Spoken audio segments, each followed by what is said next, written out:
अस्सलाम वालेकुम। स्वागत है ताला हम सबको हिफ्ज़ अमान में रखिए। आज ही हमारी रेसिपी है क्रिस्पी से पकोड़े। रमज़ान का सबसे जी अहम रुकन है अफ्तारी का। अगर अफ्तारी में पकोड़े ना हो तो जी अफ्तारी का कोई मज़ा नहीं आता। हर तरफ सोगवार सा माहौल लगता है अफ्तारी के टेबल का। अगर जी पकोड़े ना हो अफ्तारी के टेबल तो जी हम अपनी अफ्तारी के टेबल की आन शान पकोड़ों की आपसे रेसिपी शेयर करते हैं। आलू आप सबसे पहले टिप है कि आलू आप बारीक कतले से काटें, बहुत मोटे मोटे आलू कट वट के ना रख लें, फिर जी आपके पकोड़े भी किसी काम के नहीं बनेंगे। जितना बारीक आलू काटें उसके बाद अगर आपको पसंद है तो इसमें अनियन डालें। अल्लाह ताला मेरे अब्बा जान को जी जन्नतुल फिरदौस में आराम काम दे, उनको प्याज बहुत अच्छा लगता था पकोड़ों में। तो तब मैं छोटी थी तो मैं सोचती थी कि क्या मज़ा आता है, नहीं आना चाहिए पकोड़ों को प्याज में शामिल नहीं होना चाहिए। लेकिन अब जैसे इंसान बड़ा होता है फिर भी उसको समझ लगती है, तो अब मुझे लगता है कि वाकई पकोड़े में प्याज ना हो तो जी पकोड़ा किसी काम का नहीं। अगर आपको पसंद है तो आप डालें। इसके बाद ये ग्रीन चिलीज डालें, जितना आप इसको धमाकेदार चटखारेदार करना चाहते हैं। आजकल ये जो ग्रीन चिलीज हैं ये जी हैं भी बहुत तीखी।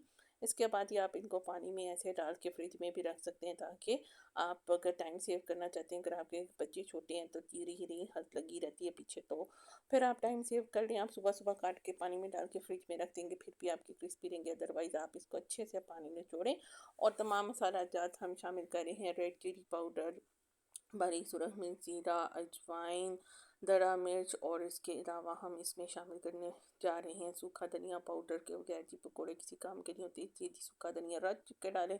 कसूरी मेथी शामिल करें, इससे जी एक बहुत अच्छा सा टेस्ट आता है। और फिर इसके अलावा आप बेसन शामिल करें।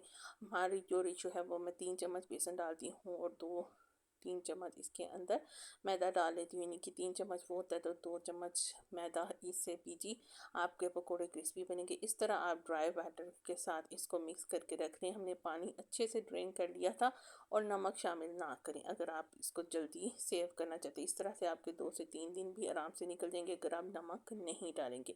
लेकिन आप उसी टाइम अगर फ्राई करना चाहते हैं तो इस तरह जब आप सारे मसाला जाट शामिल कर चुके हों तो फिर जी आप इसमें नमक भी एंड पे शामिल करें और उसके बाद आप इसके अंदर पानी दें और पानी का बस ही छटा देना है। अक्सर लोग इतना ज़्यादा मैदा घोल देते हैं, एक किस्म की लेटी बना के रख लेते हैं, उनके जी पकोड़े भी फिर वो ढीले से और अजीब से बनते हैं। लेकिन अगर आप इनके ऊपर ड्राई ड्राई ही रखें, ये देखिए अब हमारे जो से हैं आलू वो प्रोमिनेंट है, अक्सर इतना ज़्यादा बैटर घोल लेते हैं कि वो जी इर्द गिर्द फैल जाता है और पकौड़ों में जो सी क्रिस्पीनेस नहीं आती। एक आप कतले बारीक रखें, नमक बहुत स्टार्ट में डाल के बैटर बना के मत रखें। नमक से आलू और प्याज दोनों पानी छोड़ते हैं। इसके अलावा हमने आपको एक टिप दी कि आप बेसन के साथ मैदा भी शामिल करें। सिर्फ बेसन के पकौड़े बनाएं तो वो भी उतने क्रिस्पी नहीं बनते। बाकी जी ये दब दो तो वो दब दो वो जी हम नहीं डालते, सिंपल से सादे से लोग हैं हम। इसी तरह ये देखिए आप इनकी लुक, एक एक पकौड़ा का जो आलू है वो जी खड़ा खड़ा सा है, प्रोमिनेंट है कि जी गवाही दे रहा है कि जी वो क्रिस्पी है। अब आप देखिए हमने आपको दिखाया कि इस तरह तो पानी छोड़ देता है अगर नमक डाल के रखें। तो आप एक साइड पे बैटर कर लें, जितना एक्सेसिव वाटर निकले दूसरा टाइम डालने का तो वो जी इसमें शामिल ना हो पानी।